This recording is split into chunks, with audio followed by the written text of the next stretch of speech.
बिस्मिल्लाहिर्रहमानिर्रहीम। अस्सलाम वालेकुम बच्चों, कल के लेक्चर में हमने कुछ एरर के हवाले से बात की थी कि किस तरह से एरर कैलकुलेट करते हैं। आपके किसी भी इक्वेशन के जो एग्जैक्ट सोल्यूशन होते हैं और जो आपने न्यूमेरिकली कंप्यूट किया होता है उसका डिफरेंस लेके अगर आप उसका एब्सोल्यूट लेते हैं तो दैट इज़ एब्सोल्यूट एरर। इसी तरह से हमने रिलेटिव एरर की बात की थी और हमने परसेंटेज एरर की भी बात की थी और हमने एग्जांपल्स में आपको शो किया कि आपके जो रिलेटिव एरर है वो कंपैरेटिवली बेहतर है as compare to absolute error. तो अगर हमने कैलकुलेट करना है तो हम या तो रिलेटिव एरर कैलकुलेट करेंगे या परसेंटेज एरर कैलकुलेट करेंगे।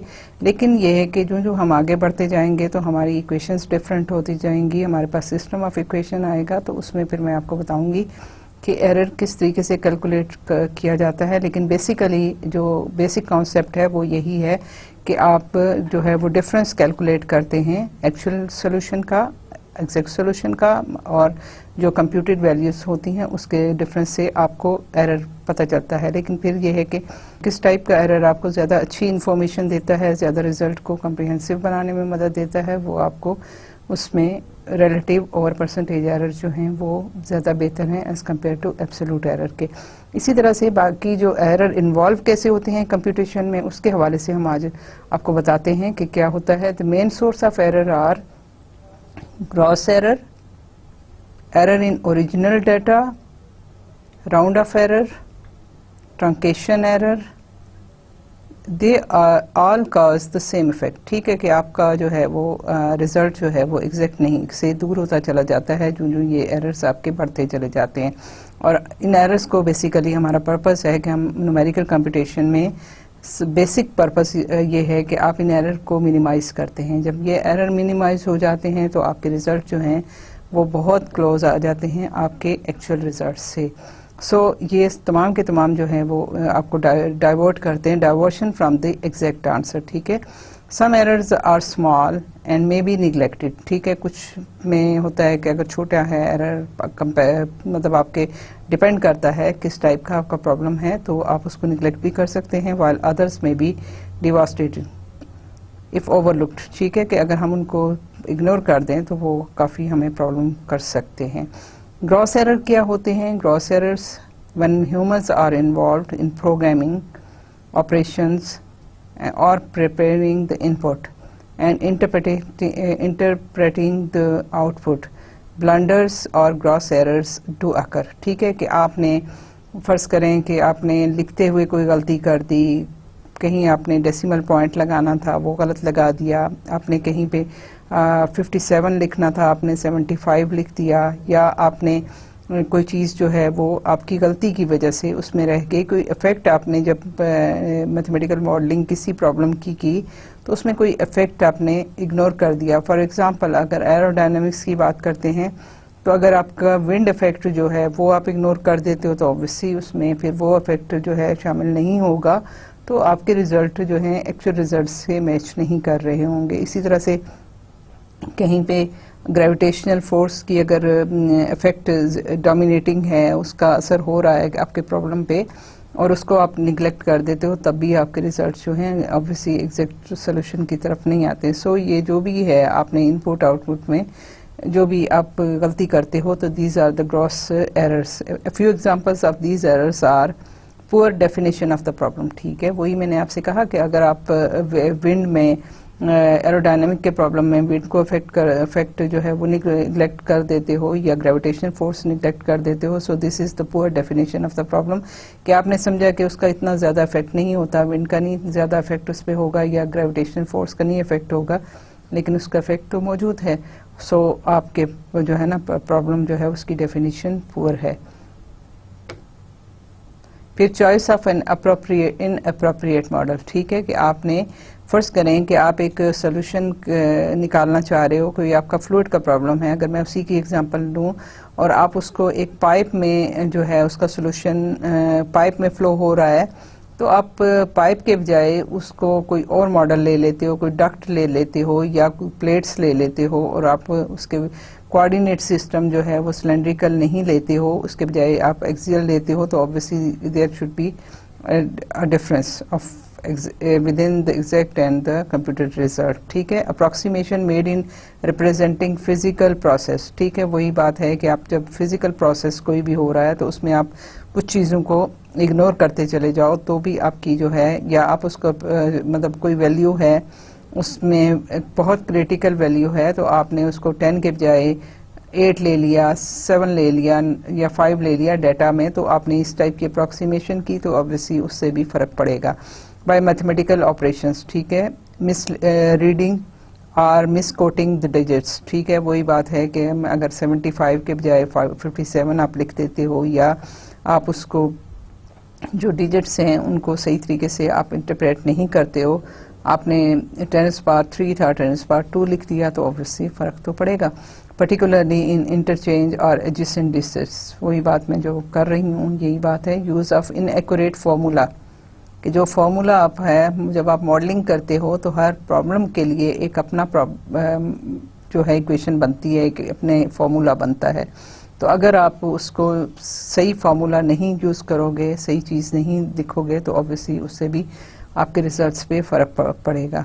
आपका एल्गोरिथम जो है वो भी अगर आप उसको सही तरीके से नहीं लिखते हो, एक लूप बनाते हो, उस लूप में डाटा जो है वो सही तरह से नहीं इंटरप्रेट होता, नहीं कैलकुलेशन होती, तो भी आपका जो है वो रिज़ल्ट होगा। फॉर एग्ज़ाम्पल मैं आपको कुछ फोरट्रेन के कुछ मेथड्स बताऊंगी, कुछ बताऊंगी। अगर आपने एक पॉइंट पे डाटा जो है फिक्स है लेकिन आपने उसको लूप में डाल दिया और वो जो है प्रीवियस इटरेशन से या प्रीवियस डाटा से वो उस पॉइंट पे कैलकुलेट कर रहा है, जबकि वहाँ पे उसको फिक्स होना चाहिए और उसकी वैल्यू बाउंड्री पे वैल्यू गिवन है, और आप उसको वहाँ से मतलब उसमें आपकी कहीं कैलकुलेशन में आता है और ओवर राइट होता जा रहा है, तो फिर वो आपका तो भी एरर वो क्रिएट कर देगा। To solve a particular problem, use of inaccurate formula algorithm to solve a particular problem and use of inaccurate data। जो डाटा आपको अवेलेबल है, मतलब आप अगर उसको करते हैं और आपको वो सही नहीं मिलता, जिस तरह से फ़र्ज़ करें कि आप पॉपुलेशन जो है वो इस पाकिस्तान की पॉपुलेशन काउंट करना चाहते हैं, तो अगर आपको हर घर में से जब आप डाटा कलेक्ट करते हैं तो लोग आपको अगर सही डाटा नहीं देते, तो ऑब्वियसली आपकी जो कैलकुलेशन होंगी वो उस तरीके से सही नहीं होंगी, कि आपने जो डाटा कलेक्ट किया है वही सही नहीं था, तो आपके ऑब्वियसली रिजल्ट जो हैं वो भी सही नहीं होंगे। This can be avoided by taking enough care. Obviously सारी चीज़ें हैं कि अगर आप उसको एहतियात बरतोगे, उस पर थोड़ा सा केयरफुली उसको देखोगे, तो ये सारा ग्रॉस एरर्स जो हैं वो रिमूव किए जा सकते हैं। Sometimes a test run with known result is worthwhile, ठीक है। कि आपके पास एक जो अभी भी हम यही करेंगे कि हमारे पास न्यूमेरिकल कंप्यूटेशन बेसिकली बहुत हैवी प्रॉब्लम्स के लिए यूज़ किया जाता है। सारी इंडस्ट्री में ये यूज़ होता है, मतलब सारे साइंटिफिक रिसर्च ऑर्गेनाइजेशंस में न्यूमेरिकल टेक्निक्स यूज़ होती हैं। मैंने कल जैसे आपको बताया भी था कि कंप्यूटर के आने के बाद से हर चीज़ इतनी तेज़ी से बदल रही है। उसकी वजह यही है कि आप उसकी जो भी आप प्रॉब्लम है उसको आप मॉडल करते हो और उसको कंप्यूटर पे रन करके उसकी सिमुलेशन करके उसके रिज़ल्ट देख लेते हो। आप देखिए कि एक ज़माने में जब जहाज़ जो है राइट ब्रदर्स ने उड़ाना शुरू किया था, तो वो हिट एंड ट्रायल पे था। वो एक दफ़ा ट्राई करते थे, जहाज़ नहीं उड़ता था, गिर जाता था, टूट जाता था, फिर उसके बाद दोबारा से फिर वो उसको एक और बनाते थे, उसमें कुछ और चेंजेस करते थे, फिर उसको उड़ाते थे, फिर वो फेल हुआ और बहुत सारे ट्राई के बाद जो है वो इस काबिल हुए थे कि वो जहाज़ को उड़ा सके, ठीक है। तो उसमें क्या हुआ कि बहुत सारा टाइम भी वेस्ट हुआ, बहुत सारा पैसा भी वेस्ट हुआ, और फिर आखिरकार खैर वो उसमें कामयाब भी हो गए। लेकिन अब क्या होता है, आप कोई कॉन्सेप्ट आप कंसीव करते हो, कोई आपका आप सोच आपकी कंसीव करते हो, तो आप उसको न्यूमेरिकल जो है उसकी एक सोचते हो, उसका एक मॉडल बनाते हो, मैथमेटिकल मॉडल बनाते हो। वो मैथमेटिकल मॉडल जो है उसको डिस्क्रिटाइज करके आप कंप्यूटर पे उसको रन करते हो। जब आपको डाटा मिलता है तो उसकी आप न्यूमेरिकल से कंप्यूटर से सिमुलेशंस बनाते हो, ठीक है। आप देखें सिमुलेशन बनाते हैं, सिमुलेशन बना के अगर वो आपकी सारी चीज़ें जो आपकी रिक्वायरमेंट है वो सिमुलेशन आपको वो सारी रिक्वायरमेंट देती है, तो उस मॉडल को हम प्रोटोटाइप मॉडल कहते हैं। कि हमने एक सिमुलेशन बनाई, हमने कहा कि जिस तरह से फ़र्ज़ करें कि एक आपने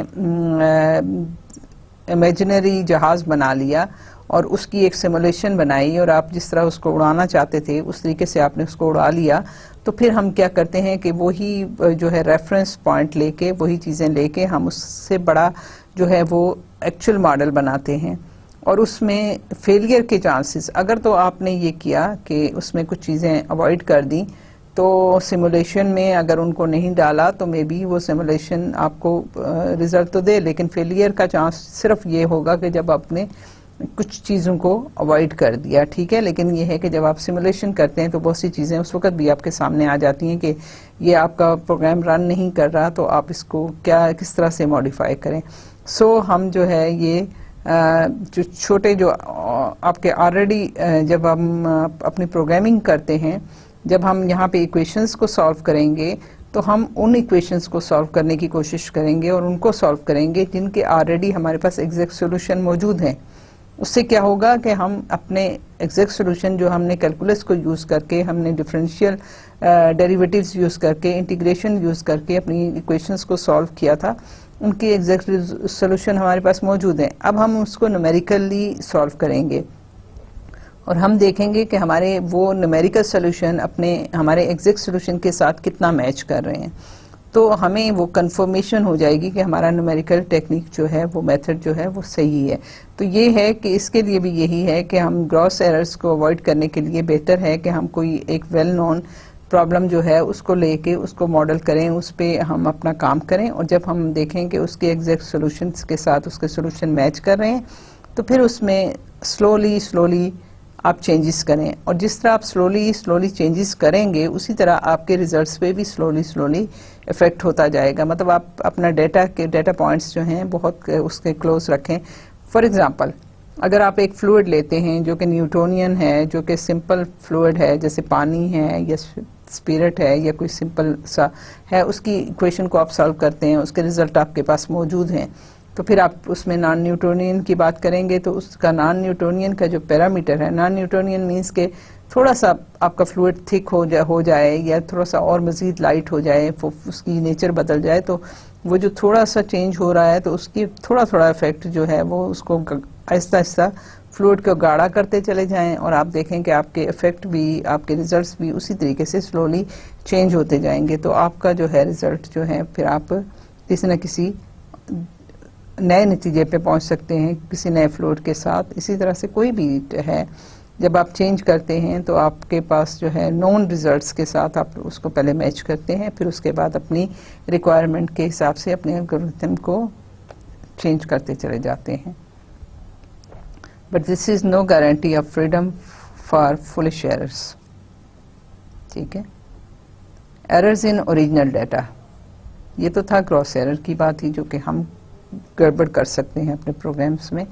अब ये है कि error in original data, real world problems in which an existing or proposed physical situation is modeled by a mathematical equation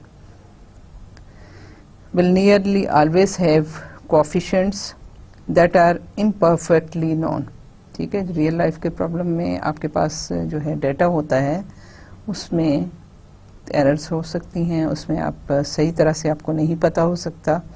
The reason is that the problem often depend on measurements of doubtful accuracy. Further, the model itself may not reflect the behavior of the situation perfectly. We can do nothing to overcome such errors by any choice of method, but we need to be aware of such uncertainties.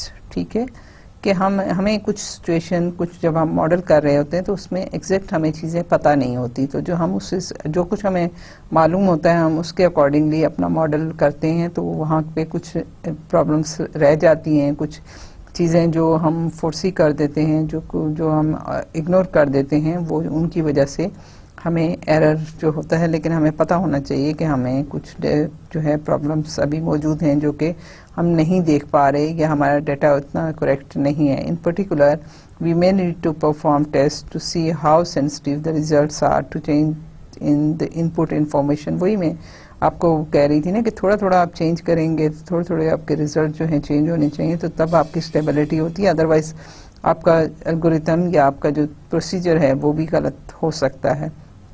So the see how sensitive the results are to change in the input information, since the reason for performing the computation is to reach some decision with validity in the real world.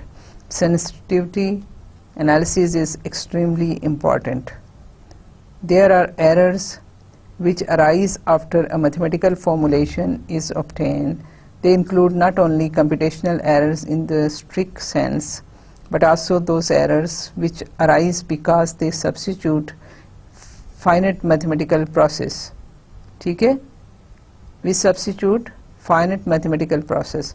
अब देखें, कोई भी आप number लिखते हैं, मैंने आपको कल बताया था कि कैलकुलस में आप लिखते हैं तो आप जितने मर्जी उसमें डिजिट शामिल करते जाएं, लेकिन कंप्यूटर में हम फाइनाइट चीज़ों को यूज़ करते हैं. हमारे पास एक तो हम कंटिन्यूस फंक्शंस को डिस्क्रिटाइज करके डिस्क्रीट पॉइंट्स की बात करना शुरू कर देते हैं. फिर हम जो है नंबर हैं, उन नंबर की भी एक लिमिट होती है. हम उसको इन्फिनिट नंबर तक डिजिट्स नहीं डाल सकते, बल्कि हमें कहीं ना कहीं उसको टर्मिनेट करना पड़ता है.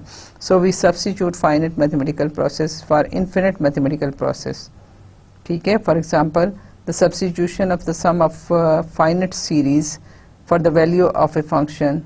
ठीक है, कि आपके सम ऑफ फाइनाइट सीरीज तो इन्फिनिट होती है, लेकिन आपने उसको कहीं ना कहीं जाके रोकना होता है.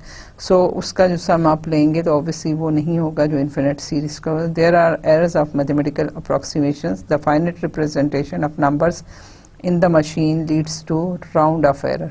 क्या हुआ, ये जो चीज़ है ये आपको राउंड ऑफ एरर कहलाती है. कि आपने फर्स्ट करें, आपने पाई की वैल्यू लिखी. पाई की वैल्यू क्या होती है, 3.1415. आगे वो चलता चला जाता है. बहुत इन्फिनिट नंबर ऑफ डिजिट्स जो हैं वो, क्योंकि कभी भी टर्मिनेट नहीं होती वैल्यू. 22/7 जब आप करते हैं तो वो टर्मिनेशन पे नहीं आता. लेकिन क्या है कि आप उसको कहीं ना कहीं रोक देते हो कि बस मैंने डेसिमल के बाद 5 डिजिट्स लेने हैं, या मैंने डेसिमल के बाद 10 डिजिट्स लेने हैं, मैंने डेसिमल के बाद 15 डिजिट्स लेने हैं, लेकिन 15 के बाद मैं उनको छोड़ देती हूँ. तो नॉर्मली हम क्या करते हैं कि हम उसके बाद के जो हैं डिजिट्स वो छोड़ देते हैं. तो वो छोड़ना जो है वो राउंड ऑफ एरर कहलाता है.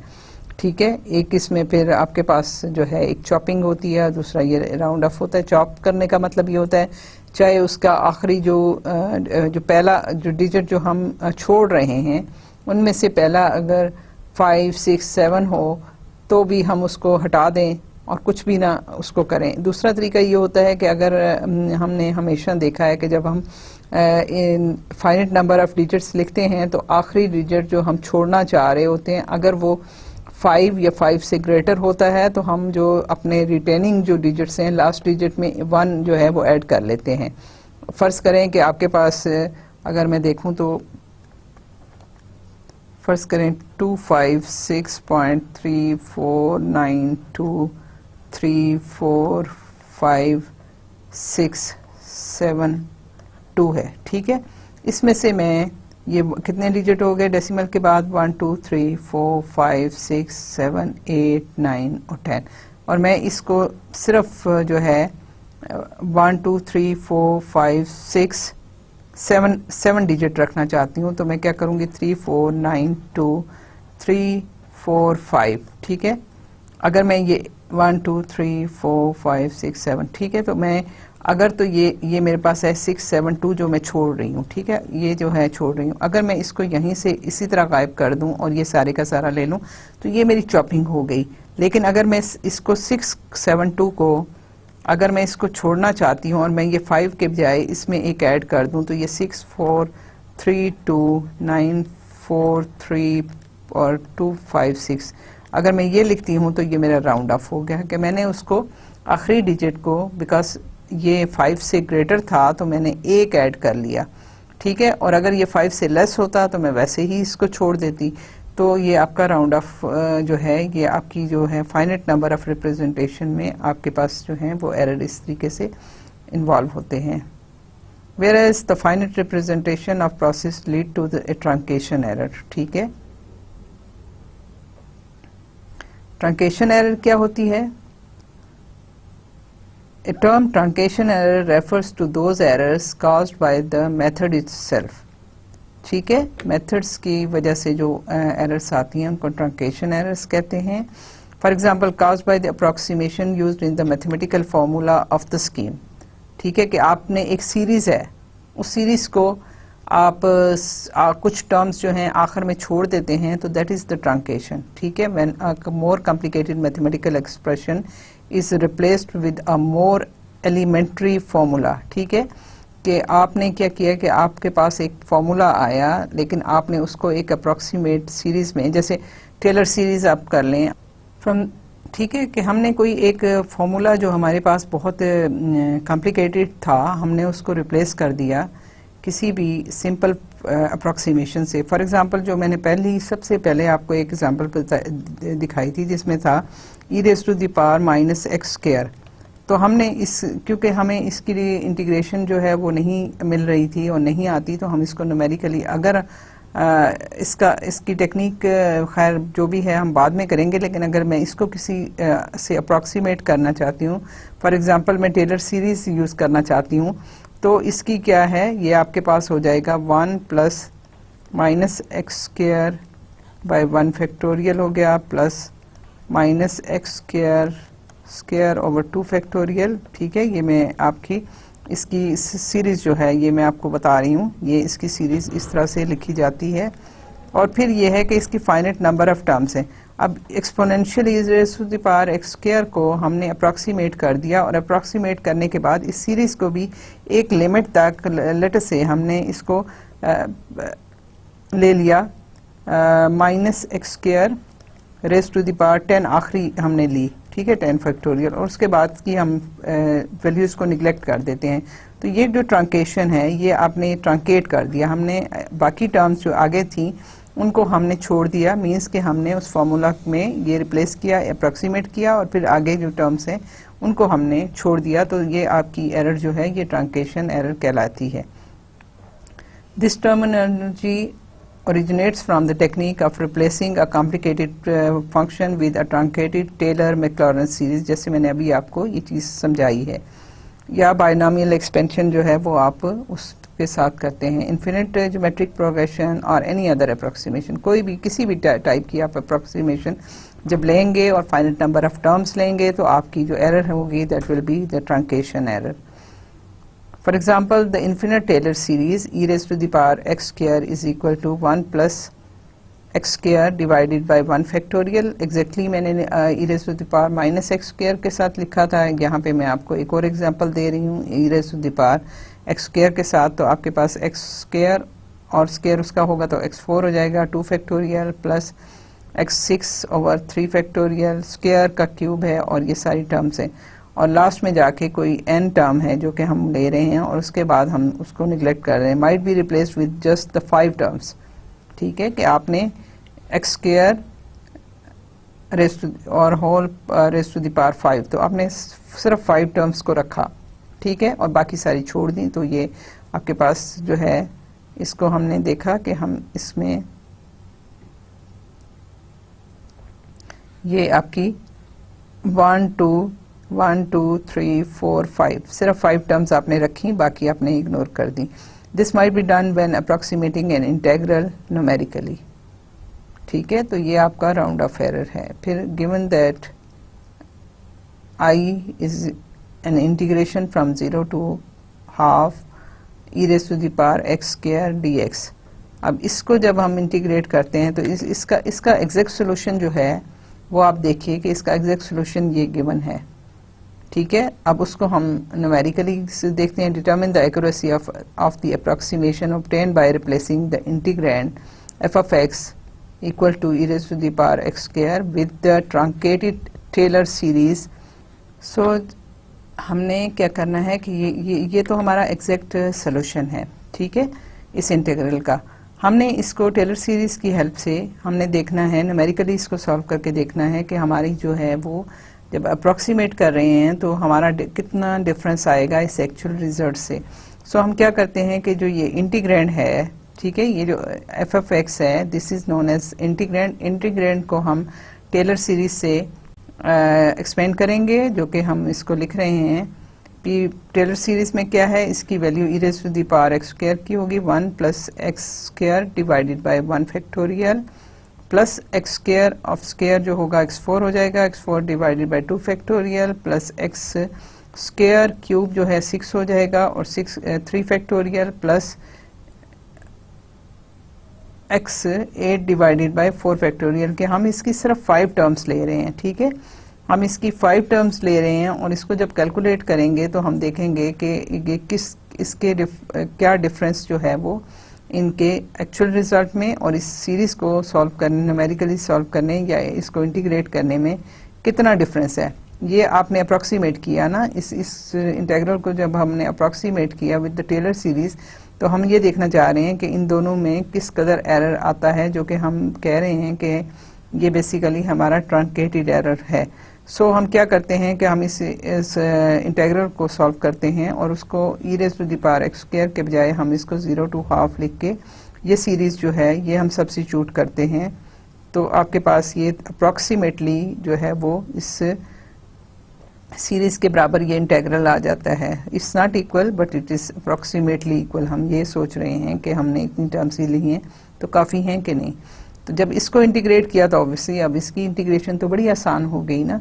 इसमें इसका एंटी डेरिवेटिव आता है x, इसका एंटी डेरिवेटिव आता है x³/3, इसका x5/5 और x7/7 और x9/9 और साथ इसके 1 2 3 डिनोमिनेटर में मौजूद रहेंगे। सो हम इसको इंटीग्रेट करते हैं तो हमारे पास ये 3x5 5 मल्टीप्लाइड बाय 2 फैक्टोरियल है, x7 multiplied by 7 multiplied by 3 factorial है और 9 डिवाइडेड बाय 9 और फिर ऑब्वियसली इसकी जो लिमिट है वो फ्रॉम 0 to हाफ है। ये डेफिनेट इंटीग्रल है। सो हम इसकी जब वैल्यू सब्स्टिट्यूट करेंगे तो हमारे पास क्या आ जाएगा, x की जगह हाफ आ गया, इसकी जगह हमारे पास 1/24 आ गया, नेक्स्ट जो है वो 1/320 आ जाएगा। ये सब जो वैल्यूज़ हैं इनको आप जब सब्स्टिट्यूट करेंगे और इनको सॉल्व करेंगे और इनकी वैल्यू तो ये आपके पास आता है और देन आखिरी आपके पास ये है। जब इन सब को हमने ऐड किया तो फिर हमारे पास ये जो है वैल्यू जो है डिनोमिनेटर में देखिए ये सारे इनके एलसीएम ले लें। एलसीएम लेने के बाद जब आप इसका न्यूमरेटर को ऐड करेंगे और इसका जो एलसीएम होगा वो आप देखेंगे तो आपके पास ये वैल्यू ये आ गई, ठीक है। जब इसको हमने डेसिमल में कन्वर्ट किया तो हमारे पास आ गया 0.544986720817, जो कि आपके पास सीरीज का जो आपने इंटीग्रल लिया वो है, ठीक है। टेलर सीरीज जो आपने एक्सप्लेन की उसका जो इंटीग्रल है उसमें आपके पास आया। सो आपके पास जो रिलेटिव एरर है वो i minus i asterisk divided by i जो एक्चुअल वैल्यू है वो आपका रिलेटिव एरर होगा। सो हम इसमें वैल्यू सब्स्टिट्यूट करते हैं तो आपके पास i माइनस आई स्टेरिक जो है वो 7.10⁻⁻7 के आपके पास देखिए यहाँ पे आप देखें लास्ट में जाके 20817 है। अगर मैं पीछे जाऊं तो मेरे पास जो है वो, ठीक है, आपके पास लास्ट में 544987104148 है। तो लास्ट में जाके आपके पास जो है इसके रिजल्ट में डिफरेंस आ रहा है। तो वो रिजल्ट जो है वो डिफरेंस आप देखिए यहाँ आपको डिफरेंस नज़र आ रहा है। सो ये डिफरेंस जो है जब हमने किया तो हमारे पास ये 10⁻⁻7 का ये हमारे पास रिलेटिव एरर आई। तो ये जो है approximation i asterisk agree with the true answer to 5 significant digits, ठीक है। तो आपकी सिग्निफिकेंट डिजिट्स कितनी है, 1 2 3 4 5, तो 5 तक तो सेम है, उसके बाद डिफरेंस है। तो सो हम कहते हैं कि ये हमारा इन 5 डिजिट्स तक जो है वो आंसर सही है। उसके बाद हमारा थोड़ी सी एरर जो इन्वॉल्व हुई है कंप्यूटेशन में, क्योंकि हमने अपने इंटीग्रल को सॉल्व करने के लिए उसको टेलर सीरीज में एक्सपेंड करके उसका सोल्यूशन अप्रॉक्सीमेट सोल्यूशन निकाला है। सो उसके बाद राउंडिंग एरर है। हमने ये ट्रंकेशन एरर की बात की थी, अब हम राउंडिंग एरर की बात करते हैं। This is the most basic source of error in a computer. All computing devices represents numbers except for integers with some imprecision, ठीक है, कि आपके पास जो है इंटीजर्स तो हमारे डेसिमल नहीं होता, ठीक है, उसमें कोई डेसिमल पॉइंट के बाद की बात नहीं होती, लेकिन जो हमारे बाकी नंबर्स हैं उनमें डेसिमल्स होते हैं और उनकी नंबर्स की बात होती है। तो जब भी हम उसमें अपने नंबर्स को रिप्रेजेंट करते हैं तो वहाँ कोई ना कोई एरर इन्वॉल्व हो जाती है और प्रिसीजन जो है उसकी वो सही नहीं रहती। Digital computers will nearly always use floating point numbers of fixed word length. ठीक है, कि एक तो फ्लोटिंग पॉइंट नंबर्स होते हैं, मैंने आपको बताया था कि कोई भी नंबर होता है जब हम उसको फ्लोटिंग पॉइंट नंबर में रिप्रेजेंट करते हैं तो डेसिमल और एक्सपोनेंशियल फॉर्म में इसकी तीन पार्ट्स होते हैं। एक साइन होता है, फिर उसका जो है वो उसका फ्रैक्शनल पार्ट होता है और देन उसका एक्सपोनेंशियल पार्ट होता है। तो हम इन तीनों पार्ट्स जो हैं उस फॉर्म में जब इसको लिखते हैं, the values are not expressed exactly by such representations. ठीक है, तो और फिर यह है कि उसको ऑब्वियसली जब आप करते हैं तो मैंने आपको बताया था कि आप उसकी भी जो फ्रिक्शनल पार्ट होता है उसको भी आप लिमिट कर देते हो, तो पूरे का पूरा नंबर आप उस तरह से नहीं लेते हो। बाज़ दफ़ा अगर लंबा नंबर ऑफ डिजिट ज़्यादा हैं तो इस तरह से आपके राउंड ऑफ एरर जो है वो अकर होता है व्हेन अ कैलकुलेटर और computer is used to perform real number calculation. This error arises because the arithmetic perform in a machine involves numbers with only a finite number of digits। वही बात मैं आपसे कर रही हूँ, से n significant digits by rounding off the n plus 1th place। ठीक है, and dropping all digits after the nth with the result that calculations are performed with approximate representations of the actual numbers। That is error introduced by rounding off numbers to a limited number of decimal places। This is called the rounding numbers, or the error that results from replacing a number with its floating point form is called the rounding error। For example, पाई की बात है, वो आपके पास क्या है 0.314159265, ये आगे चलता जाता है और ट्रांसफार 1।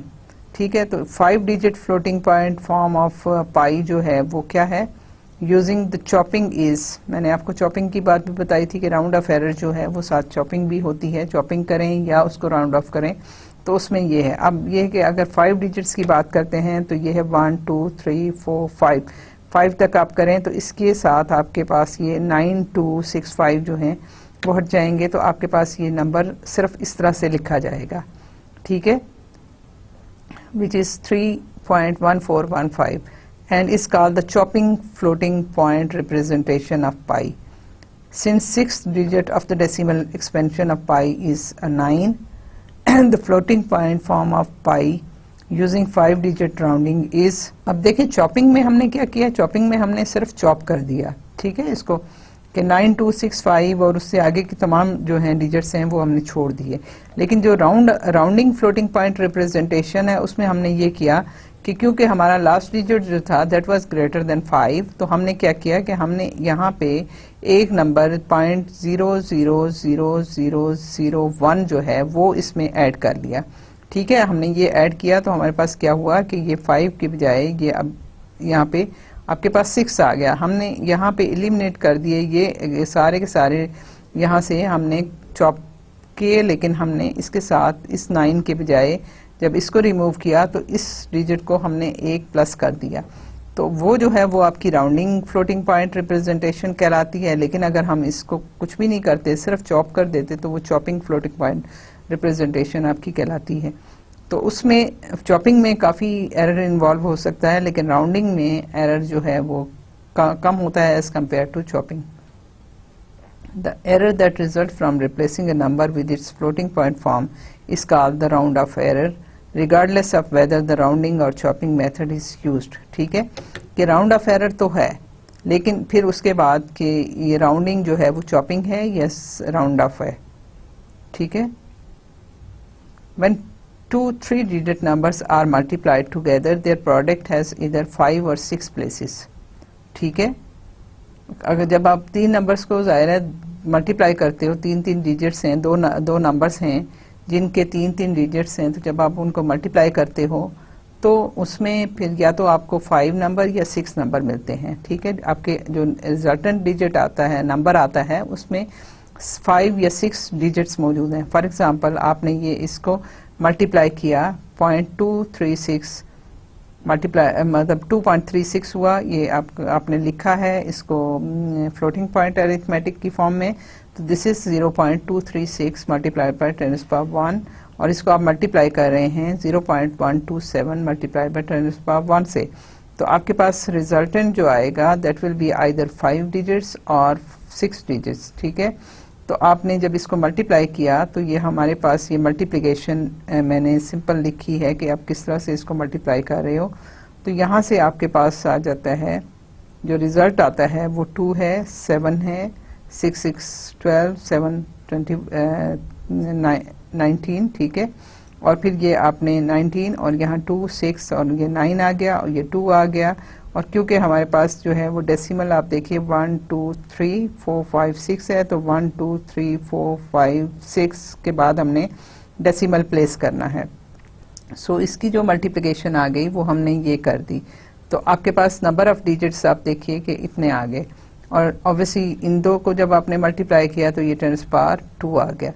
अब इसमें हम क्या करेंगे कि या तो हम राउंड ऑफ करना है, तो क्योंकि दिस इज ग्रेटर देन 1 तो हम इसमें जो है वो ये ऐड कर देंगे, और हमारे पास जो है यहाँ पे 1 ऐड करेंगे तो ये आपके पास आंसर जो है वो आ जाएगा पॉइंट, क्योंकि यहाँ पे 1 ऐड हुआ तो ये 9 और 1 10 हो गया, 10 ऐड हुआ तो फिर एक और फिर 0 हो गया, ये 0 हो गया और 2 की बजाय 3 हो गया। सो आपके पास जो है ये एरर जो है और 0.03 हो गया, तो दैट विल बिकम 0.3 और उसके साथ आपने इसको 10⁻1 कर लिया। ठीक है, हमने क्योंकि हमने कहा ना कि जब हम फ्लोटिंग पॉइंट अरिथमेटिक करेंगे तो हमारा पहला डिजिट जो है वो नॉन जीरो होना चाहिए। यहाँ पे ये क्योंकि डेसिमल के बाद का डिजिट 0 है, सो हमने इस डेसिमल को यहाँ प्लेस कर दिया, 0.3 हो गया और आपके पास 10⁻1 आ गया। तो जब आप चॉप करेंगे तो क्या है कि आप बिल्कुल सिंपल ये 7 2 जो है इसको गायब कर देंगे, तो आपके पास जो आंसर आएगा वो 0.299 आएगा। ठीक है, लेकिन जब आप राउंड ऑफ करेंगे तो आपके पास आंसर जो है वो आपका वो आएगा 0.3 आ जाएगा। ठीक है, तो आपके पास जो है ये वैल्यू इस तरह से आ गई।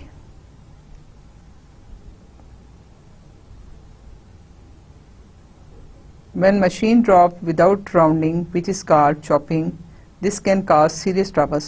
वही देखे ना, मैंने आपको बताया ना कि लास्ट में अगर आपके नंबर जो हैं वो 5 से ग्रेटर हैं तो वो आपका अच्छा खासा डिफरेंस जो है वो बनेगा और आप जो है उसको ऑब्वियसली लेकिन अगर आप राउंड ऑफ एरर करते हैं तो क्योंकि आपका जो लास्ट डिजिट होता है उसको आप कंपनसेट कर देते हैं तो आपकी एरर जो है वो कम हो जाती है, लेकिन चॉपिंग से आपकी जो है वो एरर ज़्यादा हो जाएगी। Round of causes trouble mainly when two numbers of about the same size are subtracted।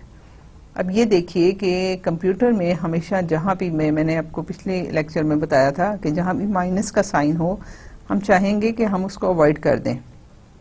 उस माइनस के साइन को हम किसी न किसी तरीके से अगर कन्वर्ट कर सकते हैं तो पॉजिटिव साइन में कन्वर्ट कर दें। सो आपकी जो तकरीबन एक ही तरह के जो नंबर्स होते हैं जब उनको आप सब्ट्रैक्ट करते हो तो आपकी जो है वो काफ़ी ज़्यादा प्रॉब्लम आपको आती है कि आपकी राउंडिंग एरर में वो बढ़ जाती है। As a result of the cancellation of the leading digit the number is shifted normalized to the left until the first digit is not zero. This shifting can bring the round off errors that were in the extreme right part of the number well into the middle, if not up to the extreme left. In the later step, we shall think that we have an accurate number when we do not।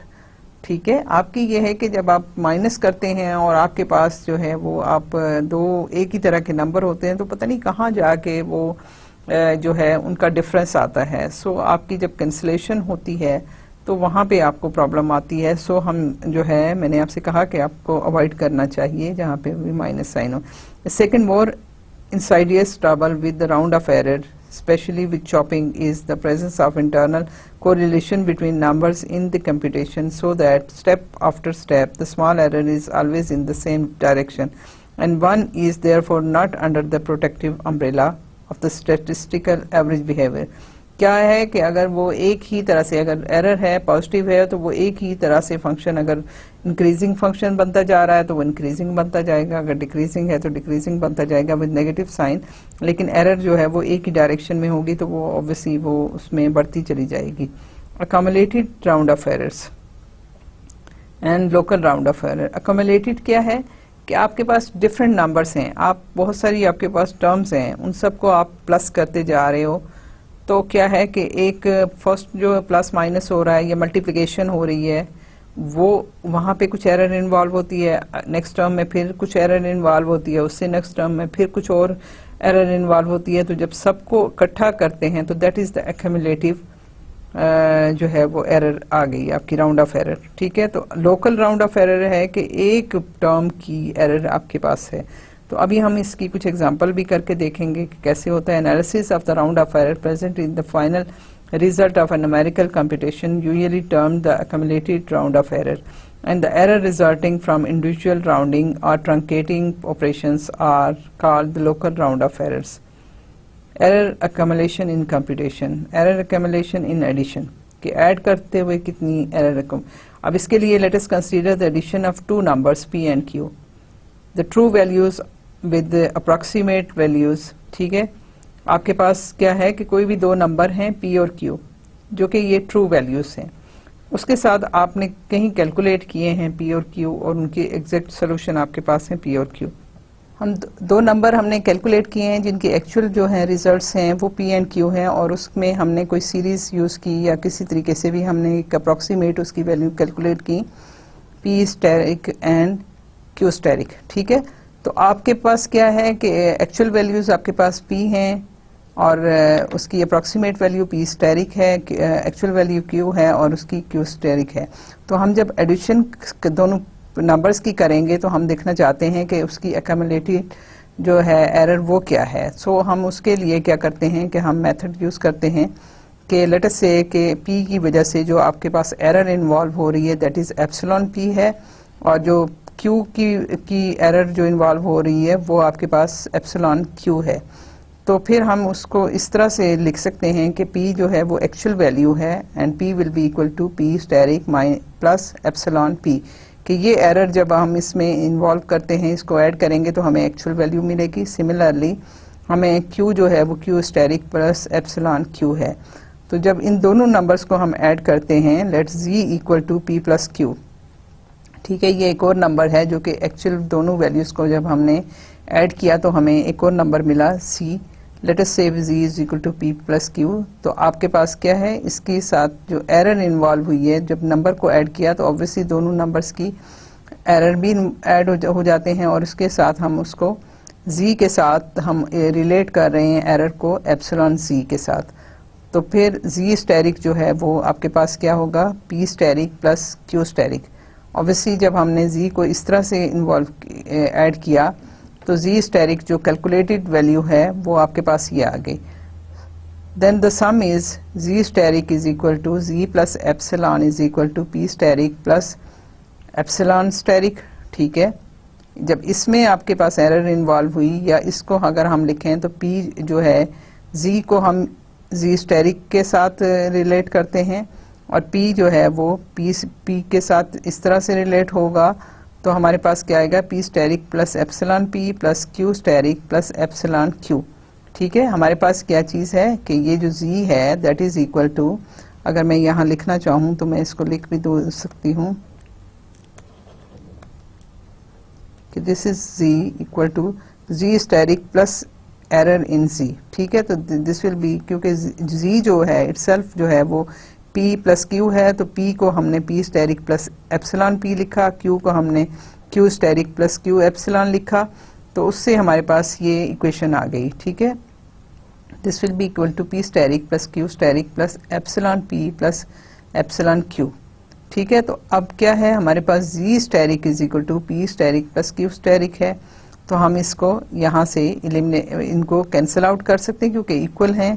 तो जब cancel out किया तो हमारे पास epsilon z जो है epsilon p plus epsilon q आ गया। So हमारे पास एडिशन के लिए error in the sum is the sum of the errors of the addend. ठीक है, कि जो हमने सम किया तो हमारे पास जो है सारी इसके एरर इन z जो है that is the sum of the error in p and error q। तो ये हमारे पास आ गई। The absolute error of the sum of two numbers जो है is the sum of the absolute errors of the given numbers. That is absolute error जो है वो हम EA से शो कर रहे हैं, that is absolute error of easy that is equal to absolute, ये एक्चुअली क्या है कि हमने लिया है absolute error z is equal to absolute error of p plus absolute error of q। तो जब हम इसकी एब्सोल्यूट लेंगे इसकी वैल्यू तो ये होगा absolute EP plus absolute Q, और ये जो है वो जो ट्रायंगुलर इनइक्वालिटी है वो आपको देती है कि this is equal to absolute P plus absolute error of Q। तो ये जो चीज़ है ये हमने यहाँ पे इसको इस तरह से शो किया है। So this formula can be extended to any number of terms. ठीक है, आपके पास अब हमने दो नंबर्स की बात की थी ना, P एंड Q की।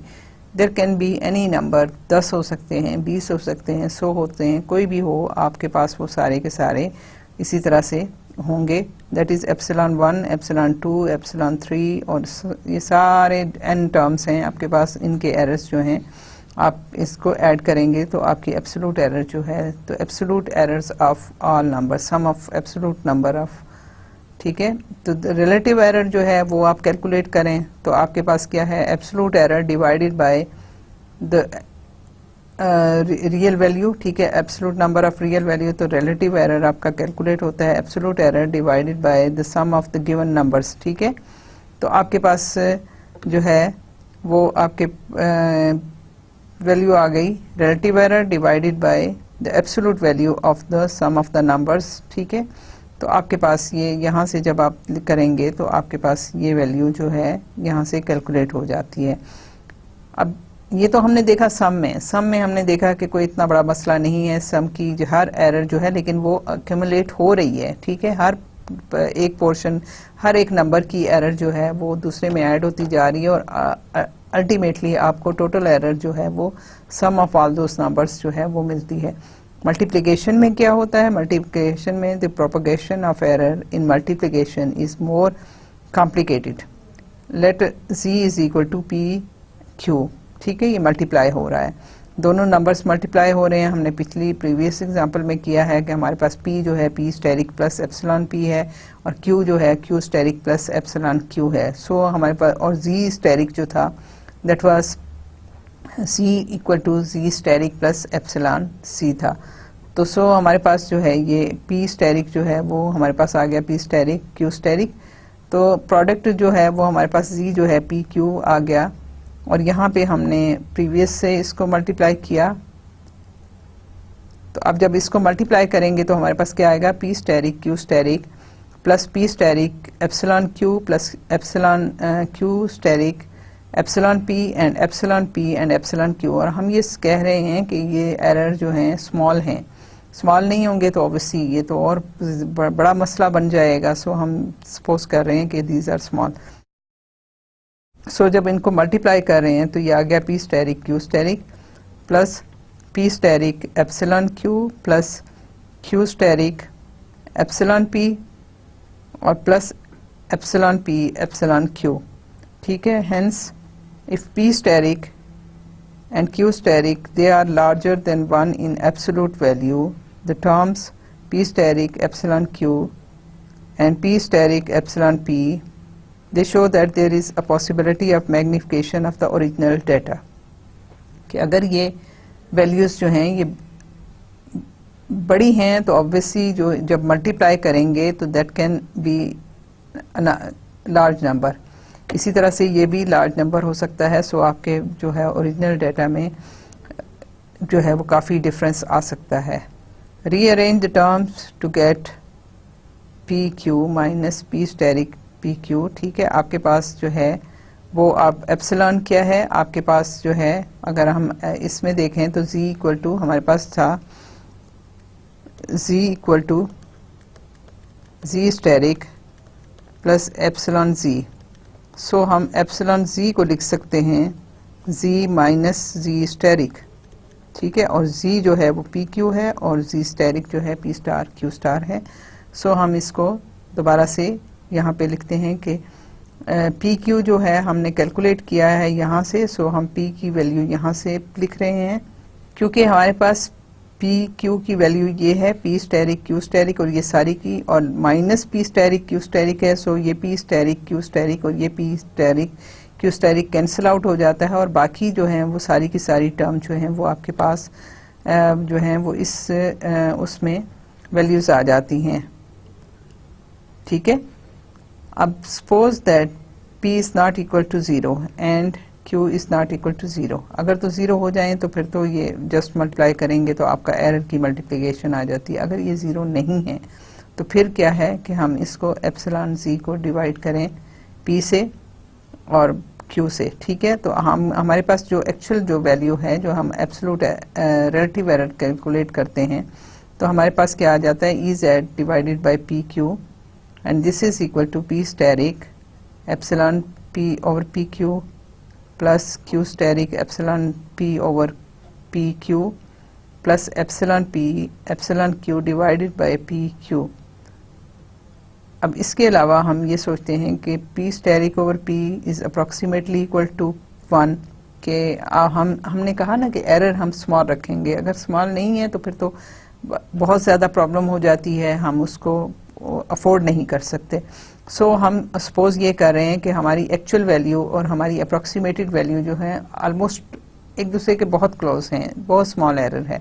सो इनके जब डिवाइड करेंगे तो they will almost be equal to 1। इसी तरह से हम Q को भी सपोज करते हैं कि ये बहुत इक्वल है। सो फिर आपके पास क्या हुआ कि हमारे पास जो है वो अगर हम देखें तो P asterisk over P approximately equal to 1 है, तो ये हम इसको 1 के इक्वल वो करके उसमें हम एलिमिनेट कर सकते हैं। इसी तरह Q स्टेरिक ओवर Q को भी हम हटा सकते हैं, और ये हमारे पास जो है अब जो आ जाएगा वो क्या आएगा, epsilon Q over Q plus epsilon P over P plus epsilon P over P और एप्सिलॉन Q ओवर Q। तो अगर हम देखें तो हमारे पास जो है वो ये वैल्यू जो है, क्योंकि हमारे पास हमने कहा कि ये अप्रॉक्सीमेटली इक्वल टू 1 है, इसका मतलब है कि एरर इज़ वेरी स्मॉल। जब दो स्मॉल एरर्स हैं उनको मल्टीप्लाई करें, कोई भी नंबर जो लेस देन 1 होता है, जब दो नंबर लेस देन 1 हो तो उसको मल्टीप्लाई करें तो वो और छोटा हो जाता है। अब ये अगर ये खुद छोटा है, फर्ज करें कि आप .01 को 0.01 से या 0.2 से मल्टीप्लाई करते हैं तो आपके पास क्या आता है, 2, और ये आपके पास वैल्यू आती है। ठीक है, 4 डिजिट्स के साथ। सो अगर दो नंबर्स स्मॉल नंबर्स को आप मल्टीप्लाई करते हैं तो वो और ज़्यादा स्मॉल हो जाता है। सो यहाँ पे हम यही कह रहे हैं कि एप्सिलॉन P एप्सिलॉन Q, क्योंकि दोनों जो हैं बहुत स्मॉल हैं, सो न्यूमरेटर में बहुत स्मॉल वैल्यू है, P और Q जो भी वैल्यूज़ हों, तो this should be approximately equal to 0। So यहाँ से हम क्या कह रहे हैं कि हमारे पास जो EZ आएगा डिवाइडेड बाय PQ, इसकी absolute value that should be approximately equal to epsilon Q over Q plus epsilon P over P, और जो थर्ड टर्म थी वो हमने इस वजह से ये हमने निगलेक्ट कर दी। सो हमारे पास जो रिलेटिव एरर आया, this shows that the relative error in the product P and Q PQ is approximately the sum of the relative errors in the approximations P and Q। तो क्या हुआ कि जो relative error है product में P और Q की, that is approximately the sum of the relative errors, कि आपने इनका प्रोडक्ट का किया तो ये एक नंबर की relative error है, ये दूसरे नंबर की relative error है। So this is the sum of the relative errors in the approximation।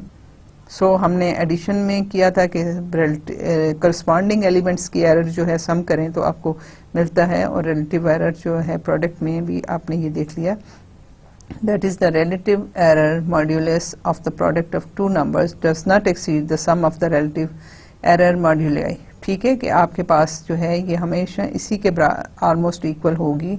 जब आप एब्सोल्यूट की बात करते हैं तो देन इट शुड बी, बल्कि यहाँ पे जो है ये लेस देन और इक्वल का साइन होना चाहिए था, क्योंकि जब हमने किया यहाँ पे एप्सिलॉन Z ओवर PQ हमने देखा था ना, दिस वाज इक्वल, क्योंकि हमने एक लास्ट में हमने चीज़ कर छोड़ दी थी, तो this was approximately equal to epsilon Q over Q plus epsilon P over P, ठीक है, क्योंकि हमने एक टर्म्स को निगलेक्ट कर दिया और जब आपने इसका एब्सोल्यूट लिया तो ये अप्रॉक्सीमेटली, लेकिन this is less than or equal to epsilon Q over Q, trigonometric जो हम लेते हैं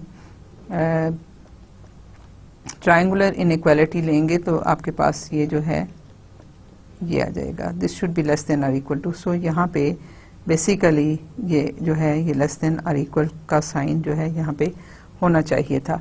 सो हमारे पास जो है this should not exceed, less than equal का मतलब यही हुआ कि इस इनके सम से इसका एरर जो सम है वो एरर जो है वो एक्सीड नहीं करेगा the given numbers. The relative error modulus of the product of n numbers जो है वो आप इसी तरीके से उसको n नंबर्स हैं तो वो आपके पास लेस देन और इक्वल टू, अगर x1 x2 x3 xn तक नंबर्स हैं तो उनका जो प्रोडक्ट है उसका एरर भी आपके पास ये आएगा। सो हमने आज के लेक्चर में ये देखा कि हमारे पास जो है वो हम डिफरेंट एरर्स जो हैं अप्रॉक्सीमेट एरर्स को जब हम अकोमोडेट करते हैं, जब उनको हम ऐड करते हैं या मल्टीप्लाई करते हैं तो हमारे पास जो है वो एरर जो है वो अकोमोडेट हो जाती है और वो कभी भी उस एक्चुअल सम करने से के एरर से बढ़ती नहीं है। सो अगर एरर स्मॉल है, लेस देन 1 है, तो हमें इतना ज़्यादा प्रॉब्लम नहीं होता, लेकिन अगर हमारे पास जो एरर है वो ग्रेटर देन 1 है तो obviously that will keep on increasing और वो हमारे पास जो सोल्यूशन है वो अच्छे सोल्यूशन नहीं आएंगे। इसीलिए हम नॉर्मली अपनी प्रॉब्लम्स को नॉर्मलाइज करके फिर काम करते हैं ताकि वो एरर जो है वो हमारी हमेशा लेस देन 1 ही रहे। सो आज का जो है लेक्चर हम यहाँ पे ख़त्म करते हैं। उम्मीद है कि आपको ये चीज़ें समझ आई होंगी और आप इसको आइंदा जो है पिछले जो है आपने लेक्चर भी रिवाइज किए होंगे, इसको भी रिवाइज कीजिए। ये बहुत मुश्किल नहीं है, एक दफ़ा आप ध्यान से इसको पढ़ोगे तो आपको ये चीज़ें सारी समझ आ जाएंगी। So thank you so much.